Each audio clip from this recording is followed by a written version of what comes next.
Career amigo YouTube ചാനലിൻ്റെ ഒരു പുതിയ ജോബ് ഇൻഫർമേഷൻ വീഡിയോയിലേക്ക് നിങ്ങൾക്ക് സ്വാഗതം. ഇന്ന് നമ്മൾ നോക്കുവാനായിട്ട് പോകുന്നത് council of scientific and industrial റിസർച്ചിൻ്റെ കീഴിൽ വരുന്ന centre for cellular and molecular ബയോളജിയുടെ ഒരു ജോബ് ഇൻഫർമേഷൻ ആണ്. ഇതിന് മുന്നിട്ട് നമ്മൾ ഓൾറെഡി ഈ ഒരു ജോബിൻ്റെ ചെറിയ ഒരു വീഡിയോ ചെയ്തിട്ടുണ്ട്. അപ്പോൾ അതിൻ്റെ വിശദമായിട്ടുള്ള ഡീറ്റെയിൽസ് ആണ് ഇന്ന് നിങ്ങൾക്ക് ഇവിടെ കാണുവാനായിട്ട് പോകുന്നത്. നിങ്ങൾ ആദ്യമായിട്ടാണ് ഈ ചാനൽ കാണുന്നതെങ്കിൽ ചാനൽ സബ്സ്ക്രൈബ് ചെയ്യുക. അതോടൊപ്പം തന്നെ എല്ലാവിധമായിട്ടുള്ള ജോബ് നോട്ടിഫിക്കേഷൻസും ലഭിക്കുവാനായിട്ട് ചാനലിലെ ബെൽ ബട്ടൺ എനേബിൾ ചെയ്യുക. അപ്പോൾ നമുക്ക് ഇതിൻ്റെ വിശദമായ ഡീറ്റെയിൽസ് നോക്കാം. CSIR centre for cellular and molecular biology Hyderabad ആണ് ഈ ഒരു റിക്രൂട്ട്മെൻറ്റ് നോട്ടിഫിക്കേഷൻ പബ്ലിഷ് ചെയ്തിരിക്കുന്നത്. ഇതാണ് അതിൻ്റെ ഒഫീഷ്യൽ നോട്ടിഫിക്കേഷൻ. ഇവിടെ നിങ്ങൾക്ക് കാണാവുന്നതുപോലെ date of commencement of online application എന്ന് പറയുന്നത് 2023 ഡിസംബർ 20 അതോടൊപ്പം തന്നെ ഓൺലൈനായിട്ട് അപേക്ഷ സമർപ്പിക്കേണ്ട ലാസ്റ്റ് ഡേറ്റ് എന്ന് പറയുന്നത് 2024 ജനുവരി 20 ഇവിടെ നിങ്ങൾക്ക് ഇതിൻ്റെ പോസ്റ്റും അതോടൊപ്പം തന്നെ number of vacancies, pay level, total salary, അതോടൊപ്പം തന്നെ ഏജ് ലിമിറ്റ് ഇവിടെ കാണാം. ടെക്നിക്കൽ അസിസ്റ്റൻറ്റ് പോസ്റ്റിലേക്ക് 18 വേക്കൻസീസ് ആണുള്ളത്. 5 വേക്കൻസി അൺറിസർവ്ഡിന്, 7 OBC, 4 EWS, 2 SC എന്നിങ്ങനെയാണ് വേക്കൻസി ഡിസ്ട്രിബ്യൂഷൻ. ലെവൽ 6 വരുന്ന ഗ്രൂപ്പ് ബി പോസ്റ്റാണ്. ടോട്ടൽ സാലറി അറൗണ്ട് 66,498 റുപ്പീസ് ആണ്. അതോടൊപ്പം തന്നെ ഇതിൻ്റെ അപ്പർ ഏജ് ലിമിറ്റ് വരുന്നത് 28 വയസ്സാണ്. ഇനി ടെക്നിക്കൽ ഓഫീസർ തസ്തികയിലേക്ക് 5 വേക്കൻസി ആണ് ഉള്ളത്. ലെവൽ 7 ഗ്രൂപ്പ് ബി പോസ്റ്റാണ്. അതോടൊപ്പം തന്നെ ഇതിൻ്റെ അപ്പർ ഏജ് ലിമിറ്റ് എന്ന് പറയുന്നത് 30 വയസ്സാണ്. അടുത്തത് സീനിയർ ടെക്നിക്കൽ ഓഫീസർ അല്ലെങ്കിൽ മെഡിക്കൽ ഓഫീസർ തസ്തികയിലേക്ക് 1 വേക്കൻസിയാണ് ഉള്ളത്. ഗ്രൂപ്പ് എ ലെവൽ 10 പോസ്റ്റാണ് പേ ലെവൽ വരുന്നത്. അതോടൊപ്പം തന്നെ ഇതിൻ്റെ അപ്പർ ഏജ് ലിമിറ്റ് എന്ന് പറയുന്നത് 35 വയസ്സാണ്. ഇനി ഓരോ പോസ്റ്റും അതിൻ്റേതായിട്ടുള്ള പോസ്റ്റ് കോഡും number of vacancies, essential qualification, അതോടൊപ്പം തന്നെ എക്സ്പീരിയൻസ്, ജോബ് സ്പെസിഫിക്കേഷൻ ഇവിടെ കാണാം. ടെക്നിക്കൽ അസിസ്റ്റൻറ്റ് പ്രോട്ടിയോമിക്സ് TA1 ആണ് അതിൻ്റെ പോസ്റ്റ് കോഡ് വരുന്നത്.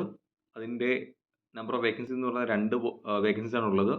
അൺറിസർവ്ഡ് 1, OBC 1 എന്നിങ്ങനെയാണ്. അതിന് വേണ്ടുന്ന ക്വാളിഫിക്കേഷൻ എന്ന് പറയുന്നത് BSc ഫിസിക്സിൽ അല്ലെങ്കിൽ കെമിസ്ട്രിയിൽ അല്ലെങ്കിൽ ബയോടെക്നോളജി, അതുമല്ലെങ്കിൽ equivalent qualification with minimum 60% marks and 1 year experience in relevant discipline from A recognised institute or organisation. അതായത് BSc ഫിസിക്സിൽ അല്ലെങ്കിൽ കെമിസ്ട്രിയിൽ, ബയോടെക്നോളജിയിൽ 60% മിനിമം മാർക്സ് ബിരുദമുള്ളവർക്ക് അപേക്ഷിക്കാവുന്നതാണ്. അതോടൊപ്പം തന്നെ ഒരു 1 year എക്സ്പീരിയൻസും വേണം. ഇനി നിങ്ങൾക്ക് ഇവിടെ ഇതിൻ്റെ ജോബ് സ്പെസിഫിക്കേഷൻ കാണാം. അതോടൊപ്പം തന്നെ technical assistant civil TA2 3 vacancies ആണ് ഉള്ളത്. അതിന് വേണ്ടുന്ന ക്വാളിഫിക്കേഷൻ എന്ന് പറയുന്നത് diploma in civil engineering of at least 3 years full time duration with minimum 60% marks and experience of 2 years in the relevant area or field. അതുമല്ലെങ്കിൽ diploma in civil engineering of at least 2 years full time duration in case of lateral admission diploma course with the minimum 60% marks and experience of 2 years in the relevant field or field.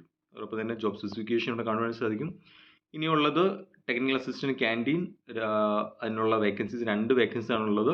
അതിൻ്റെ corresponding ആയിട്ടുള്ള qualification നിങ്ങൾക്ക് ഇവിടെ കാണാം. ഇനി technical assistant instrumentation 2 vacancy, technical assistant tissue culture 1 vacancy, technical assistant zebra fish 1 vacancy, technical assistant animal house 1 vacancy, technical assistant fine biochemicals 1 vacancy, technical assistant FACS 1 വേക്കൻസിയാണുള്ളത്. Technical assistant LaCONES 1 vacancy, technical assistant next generation sequencing 1 vacancy, technical assistant AC and refrigeration 1 വേക്കൻസിയാണുള്ളത്. അപ്പോൾ ഇതിൻ്റെ corresponding ആയിട്ടുള്ള vacancy ഇതിൻ്റെ corresponding ആയിട്ടുള്ള education qualification നിങ്ങളിവിടെ നോക്കുക. Technical assistant electrical 1 vacancy എന്നിങ്ങനെയാണ് ഓരോ പോസ്റ്റും അതിൻ്റേതായിട്ടുള്ള കറസ്പോണ്ടിങ് വേക്കൻസീസും അതിൻ്റേതായിട്ടുള്ള കറസ്പോണ്ടിങ് ആയിട്ടുള്ള എഡ്യൂക്കേഷൻ ക്വാളിഫിക്കേഷനും. ഇനി ടെക്നിക്കൽ ഓഫീസർ, അതോടൊപ്പം തന്നെ STO അല്ലെങ്കിൽ മെഡിക്കൽ ഓഫീസർ പോസ്റ്റിലേക്കുള്ള ഡീറ്റെയിൽസ് നമുക്ക് നോക്കാം. Technical officer transgenic knockout facility TO1 എന്ന് പറയുന്ന പോസ്റ്റ് കോഡിലേക്ക് 1 വേക്കൻസിയാണുള്ളത്. അതിനുവേണ്ടി എസെൻഷ്യൽ ക്വാളിഫിക്കേഷൻ എന്ന് പറയുന്നത് BA അല്ലെങ്കിൽ BTech in biotechnology or equivalent with minimum 55% marks അല്ലെങ്കിൽ MSc ബയോടെക്നോളജി അല്ലെങ്കിൽ embryology, animal biotechnology or zoology or equivalent with minimum 55% marks. അപ്പോൾ ഈ ഒരു ക്വാളിഫിക്കേഷൻ ഉള്ളവർക്ക് അപേക്ഷിക്കാനായിട്ട് സാധിക്കും. ഇനിയുള്ളത് ടെക്നിക്കൽ ഓഫീസർ ആനിമൽ ഹൗസ് ഫെസിലിറ്റിയാണ്. അതിനും ഈ പറഞ്ഞതുപോലെ തന്നെ ഒരു വേക്കൻസിയാണുള്ളത്. അതിൻ്റെ കറസ്പോണ്ടിങ് ആയിട്ടുള്ള എസെൻഷ്യൽ എഡ്യൂക്കേഷൻ ക്വാളിഫിക്കേഷൻ നിങ്ങൾക്ക് ഇവിടെ കാണാം. ഇനിയുള്ളത് technical officer next generation sequencing, അതും ഒരു വേക്കൻസിയാണുള്ളത്. Technical officer laboratory technical services ഒരു വേക്കൻസി. അതിനുവേണ്ടി qualification MBA human resource management or equivalent with minimum 55% marks. ഇനിയുള്ളത് ടെക്നിക്കൽ ഓഫീസർ പ്ലാന്റ് ബയോളജിയാണ്. ഒരു വേക്കൻസിയാണുള്ളത്. അതിൻ്റെ കറസ്പോണ്ടിങ് ആയിട്ടുള്ള